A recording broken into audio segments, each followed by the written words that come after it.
नमस्कार मित्रों, आज के इस वीडियो में एक बार फिर से आप सभी का बहुत बहुत हार्दिक स्वागत है।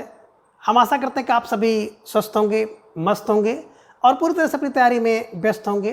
तो मित्रों, आज के इस वीडियो में हम आधुनिक काल के अंतर्गत छायावादोत्तर युग भाग 7 से कुछ महत्वपूर्ण और संभावित प्रश्नों को व्याख्यात्मक तरीके से हल करेंगे और इसके साथ ही ट्रिक की सहायता से याद करने का भी प्रयास करेंगे। तो हम आशा करते हैं कि यह वीडियो आप सबके लिए बहुत ही महत्वपूर्ण होने वाला है, इसलिए इस वीडियो को आप लोग अंत तक जरूर देखें।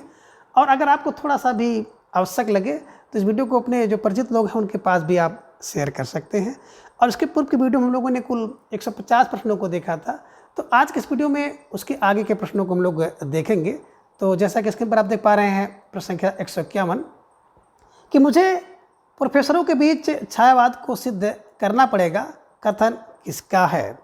अब विकल्प ये कह रहे हैं कि दिनकर का है, विकल्प बी निराला का है, विकल्प सी प्रसाद का है या फिर विकल्प डी हरबंस राय बच्चन का है। तो प्रश्न संख्या 151 का जवाब आपको देना है कि मुझे प्रोफेसरों के बीच में छायावाद को सिद्ध करना पड़ेगा।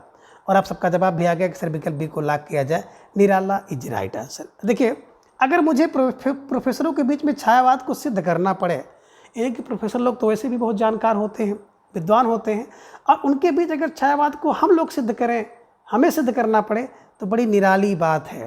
तो निराली फार निराला जी का कथन है, ध्यान में रखिएगा कि प्रोफेसर के बीच में अगर छायावाद को सिद्ध करने की बात आ जाए तो बड़ी निराली बात है।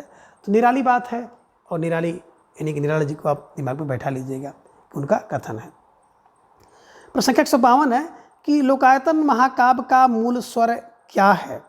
विकल्प ये कह रहे हैं कि उपदेशवाद है, विकल्प बी यथार्थवाद है, विकल्प सी बता रहे हैं कि लोक मंगल और लोक जीवन की बात इसमें की गई है, या फिर विकल्प डी है प्रकृतिवाद है। तो प्रश्न संख्या 152 का जवाब आपको देना है। प्यारा सा प्रश्न आप सबके स्क्रीन पर है कि लोकायतन महाकाव्य का मूल स्वर क्या है, और आप सबका जवाब भी दे दिया गया कि सर विकल्प सी को लॉक किया जाए। जो लोकायतन महाकाव्य है उसका मूल स्वर है लोक मंगल और लोक जीवन इज राइट आंसर, है ना। क्योंकि लोकायतन है ही, तो लोकायतन का मतलब हो गया कि लोक मंगल लोक जीवन किसकी रचना है, सुब्रतनंदन पंत की है, ध्यान में रखिएगा। तो निश्चित रूप से प्रश्न संख्या 152 का विकल्प सी इज राइट आंसर। प्रश्न संख्या 153 है कि उत्तर छायावाद युग में साहित्य का केंद्र कहाँ था। यानी कि जब उत्तर छायावाद युग आया तो उस समय साहित्य का केंद्र कहाँ था। विकल्प ये कह रहे हैं कि इलाहाबाद में था, विकल्प बी कानपुर में, विकल्प सी प्रतापगढ़ में, या फिर विकल्प डी आजमगढ़ में। तो प्रश्न संख्या 153 का जवाब आपको देना है। सोचिए, समझिए, विचार कीजिए, इसके बाद सही जवाब दीजिए। और आप सबका जवाब भी आ गया कि सर विकल्प ए को लॉक किया जाए। तो निश्चित रूप से जिन भाई बहनों का जवाब विकल्प ए आया है इलाहाबाद, तो निश्चित रूप से आप सबकी तैयारी बहुत बेहतरीन है, उत्कृष्ट है, और निश्चित रूप से आप सब बिल्कुल चयन होने के लायक हैं। तो बिल्कुल विकल्प ए इलाहाबाद इज राइट आंसर। प्रश्न संख्या 154 है कि काम अध्यात्म की पृष्ठभूमि पर आधारित दिनकर की कौन सी कृति है। यानी कि इनमें से दिनकर जी की कौन सी कृति है जो कि काम आध्यात्म की पृष्ठभूमि पर आधारित है। विकल्प ये कह रहे हैं कि कुकुरमुत्ता है, विकल्प बी अणिमा है, विकल्प सी उर्वशी है, या फिर विकल्प डी बेला है।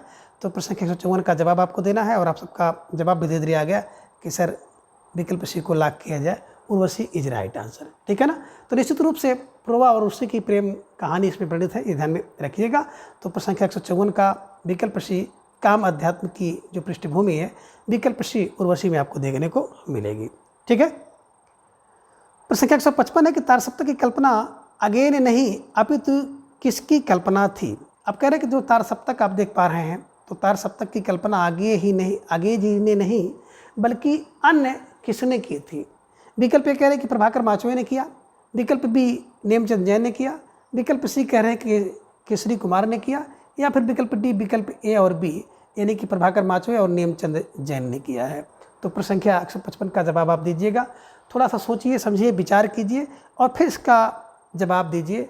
और आप सबका जवाब भी आ गया कि सर विकल्प डी को लॉक किया जाए। और आप लोग इस प्रश्न पर बिल्कुल स्टार लगा लीजिए, इस प्रश्न को अपने नोटबुक में दर्ज भी कर लीजिए। थोड़ा सा अलग प्रश्न है, हटकर प्रश्न है, तो निश्चित रूप से ये प्रश्न आपकी परीक्षा में पूछा जा सकता है।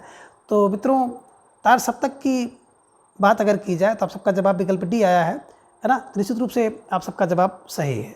तो तार सप्तक की कल्पना आगे ने नहीं बल्कि किसने की। तो एक तो प्रभाकर और नेम ने, है ना, प्रभा ने की, ये ध्यान में रखिएगा, प्रभा और नेम ने, प्रभा नेम ने की या प्रभा ने की। तो पा से प्रभा और नीम से नेमचंद्र ने लिखा। और आप एक ये भी क्लू बना सकते हैं कि तारसप्तक की कल्पना आगे ने नहीं की थी, बल्कि प्रभा नेम ने, प्रभा नाम के नेम के है ना, ये नेम नाम को इंग्लिश में नेम कहते हैं, तो प्रभा नेम ने की थी, ये ध्यान में रखिएगा, ठीक है ना।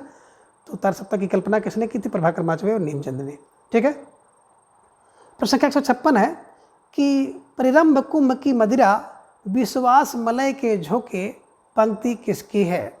विकल्प ए कह रहे हैं कि हरबंस राय बच्चन की है, विकल्प बी रघुवीर सहाय की है, विकल्प सी दुष्यंत कुमार की है, या फिर विकल्प डी प्रसाद जी की है। तो प्रश्न संख्या 156 का जवाब आपको सोच समझ कर देना होगा। अगर आप सोच समझ कर नहीं देते हैं, बिल्कुल धारा में प्रवाह हो जाते हैं और धारा में प्रवाह करके अगर उत्तर देंगे तो निश्चित रूप से प्रश्न आपका गलत हो जाएगा और आप सबका जवाब भी धीरे धीरे आना शुरू हो गया कि सर विकल्प डी को लॉक किया जाए, प्रसाद इज राइट आंसर, है ना।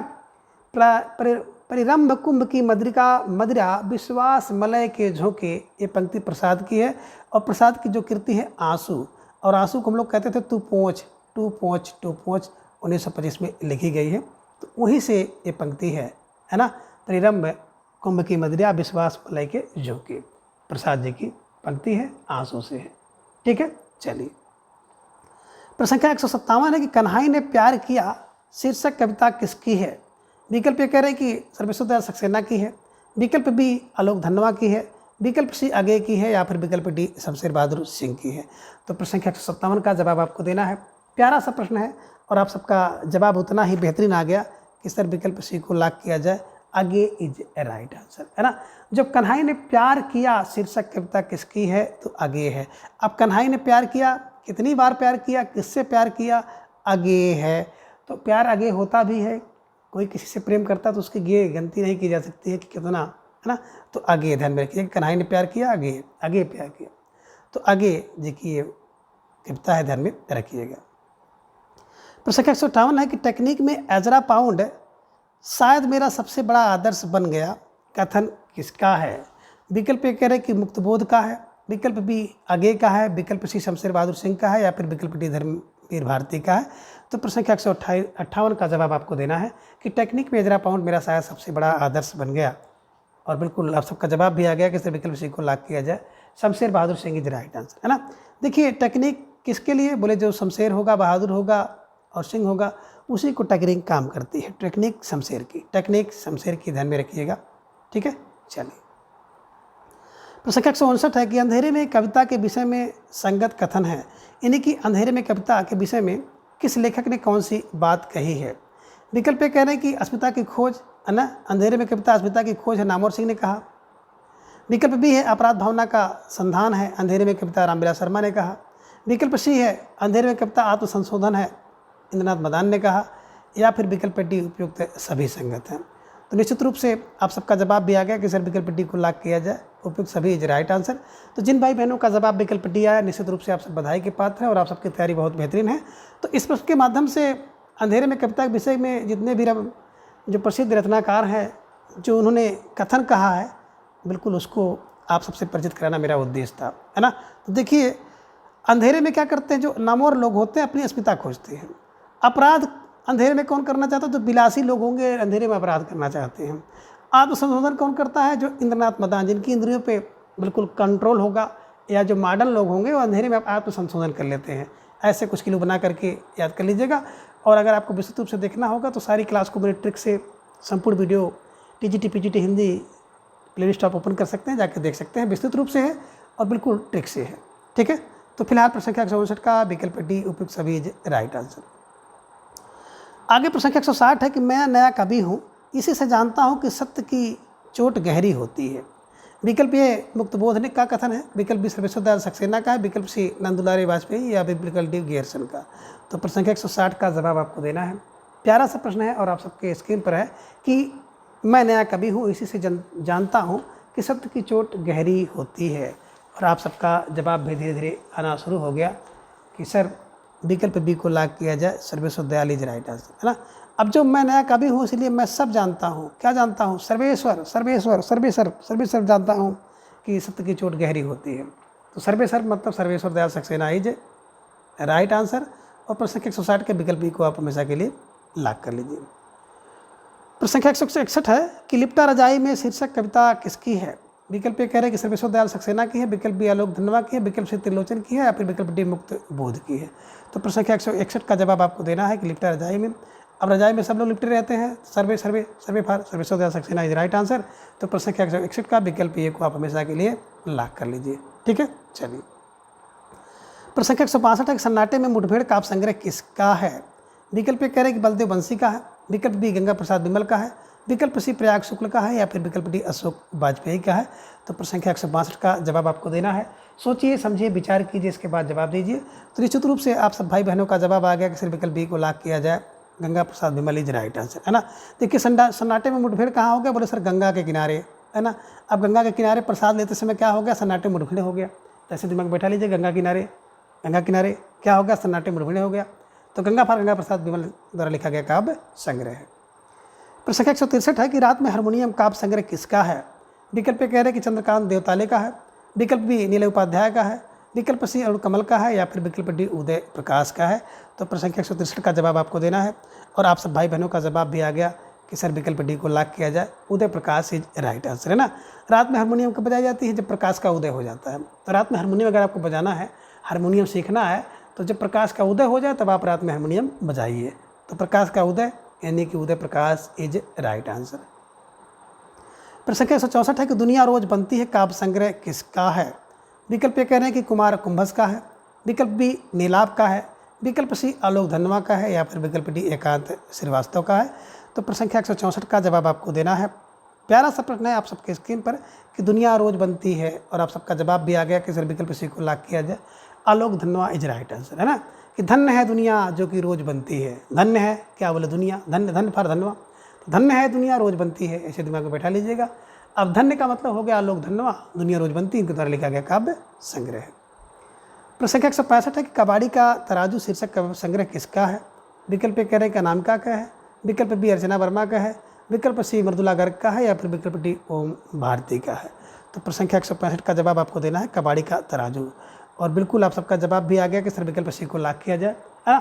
कबाड़ी का जो तराजू होता है बड़ा मृदुल होता है, ध्यान में रखिएगा। कबाड़ी का तराजू जो होता है मृदुल है। तो मृदुल फार मृदुला गर्ग द्वारा लिखा गया काव्य संग्रह। प्रश्न संख्या 166 है कि मगर का एक आवाज़ काव्य संग्रह किसका है? अब मगर का एक आवाज़ काव्य संग्रह किसका है? विकल्प कह रहे हैं कि लीलाधर मंडलोई का है, विकल्प बी ओम भारती का है, विकल्प सी प्रेम रंजन का है, या फिर विकल्प डी अनामिका है। तो प्रश्न संख्या बिल्कुल 166 का जवाब आपको देना है। और धीरे धीरे आप सबका जवाब भी आ गया कि सर विकल्प को लॉक किया जाए, है ना। मगर का एक आवाज़, अब देखिए मगर एक आवाज़ करता है ना, तो एक लीला करता है, ध्यान में रखिएगा। और कुछ लोग कहते हैं ना घड़ियाली आंसू, मगर की आंसू, तो घड़ियाली आंसू जो होती है ना बिल्कुल दिखावटी होती है, लीला टाइप की होती है, लीला लोग करते हैं। तो बस मगर का एक आवाज़, अब मगर की एक आवाज़ है तो समझिए कि लीला है, और लीला है तो लीलाधर मंडलोई, इसे दिमाग में बैठा लीजिएगा और हमेशा के लिए इसको कंठस्थ कर लीजिएगा। ठीक है, चलिए। प्रश्न संख्या 167 है कि मन रुक गया वहाँ काव्य संग्रह किसका है? विकल्प कह रहे हैं कात्यायनी का है, विकल्प बी अमृता भारती का है, विकल्प सी विनोद कुमार शुक्ल का, या फिर विकल्प डी ओम भारती का। तो प्रश्न संख्या 167 का जवाब आपको देना है कि मन रुक गया वहाँ काव्य संग्रह किसका है। और आप सबका जवाब भी धीरे धीरे आ गया कि सर विकल्प बी अमृता भारती को लॉक किया जाए, है ना। तो Amrita Bharati is right answer. अब मन कहाँ रुकेगा? जहाँ पे भारतीय लोग होंगे ना वहीं पे मन रुक जाता है, और भारतीय लोग अमृत होते हैं, ध्यान में रखिएगा। तो Amrita Bharati is right answer, है ना। मन वहाँ पर रुक गया जहाँ भारतीय थे, वहीं मन रुक गया, है ना, ये ध्यान में रखिएगा। प्रश्न संख्या 168 है कि शब्द सेतु किसका काव्य संग्रह है? विकल्प ये कह रहे हैं केदारनाथ सिंह का, विकल्प बी रामदास मिश्र का, विकल्प सी जगदीश गुप्त का, या फिर विकल्प डी है गिरधर राठी का। तो प्रश्न संख्या 168 का जवाब आपको देना है। और शब्द सेतु किसका काव्य संग्रह है? तो निश्चित रूप से आप सब भाई बहनों का जवाब विकल्प बी आया कि रामदास मिश्र इज राइट आंसर, है ना। देखिए शब्द सेतु किसका है? विकल्प बी रामदास मिश्र का है, ये ध्यान में रखिएगा। और प्रश्न संख्या 138 के विकल्प बी को हमेशा के लिए कंठस्थ कर लीजिए। प्रश्न संख्या 169 है कि दो पंक्तियों के बीच काव्य संग्रह किसका है? विकल्प ए कह रहे हैं कि प्रयाग शुक्ल का है, विकल्प बी राजा जोशी का है, विकल्प सी ओम भारती का है, या फिर विकल्प डी निर्मला गर्ग का है। तो ध्यान से आपको जवाब देना होगा। प्रश्न संख्या 169 आपके स्क्रीन पर है, प्यारा सा प्रश्न है। और आप सबका जवाब भी आ गया कि सर विकल्प बी को लॉक किया जाए, Rajesh Joshi is right answer, है ना। अब देखिए 2 पंक्ति कोई भी व्यक्ति जोश से पढ़ेगा, जोश से 2 पंक्ति, ये ध्यान में रखिएगा, जोश से 2 पंक्ति, और जोश का मतलब हो गया राजीव जोशी, 2 पंक्तियों के बीच इनके द्वारा लिखा गया काव्य संग्रह। प्रश्न संख्या 170 है कि सोन मछली मन बसी काव्य संग्रह किसका है? विकल्प ए कह रहे हैं कि रविंद्र कुमार भरमर का है, विकल्प बी कुमार रविंद्र का है, विकल्प सी अनूप अशेष का है, या फिर विकल्प डी विनोद कुमार शुक्ल का है।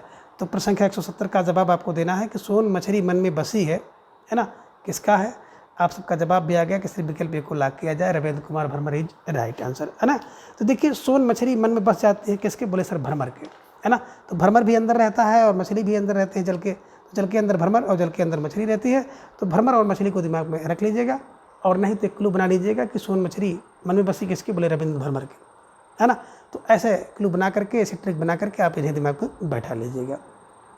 तो मित्रों आज के इस वीडियो के साथ आपने जो शायद उत्तर युग से संबंधित जितने भी महत्वपूर्ण प्रश्न थे, सारे प्रश्न जो है आज की इस सेशन में कंप्लीट कर लिए गए हैं। तो अगले सेशन में हम लोग इसके जो अगले जो टॉपिक है यानी कि नाटक विधा है, उससे संबंधित जो महत्वपूर्ण प्रश्न बनते हैं उसे भी हम लोग टॉपिक वार देखेंगे। तो प्रत्येक दिन सुबह 7 बजे आप लोग टॉपिक वार प्रश्नोत्तरी के लिए जुड़ें, और प्रत्येक रविवार को सुबह 7 बजे 125 से टीजीटी पीजीटी हिंदी साहित्य से संबंधित प्रश्नोत्तरी के लिए आप मेरे साथ जुड़ें और अपनी तैयारी को जांचें परखें और मजबूत करें। तो आज की वीडियो में बस इतना, अगले वीडियो में फिर हम मिलते हैं नए टॉपिक के साथ। तब तक के लिए धन्यवाद, नमस्कार, बाय बाय।